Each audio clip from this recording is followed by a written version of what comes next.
How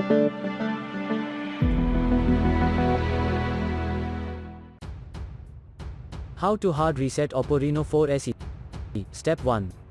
In the first step, switch on the smartphone by holding the power button for a couple of seconds. Step 2. After that, push volume down and power keys for a few seconds. Step 3. Let go of all buttons when you see information about recovery mode. For further detailed guide, please check the link in the description. There you will find further steps on how to hard reset your smartphone.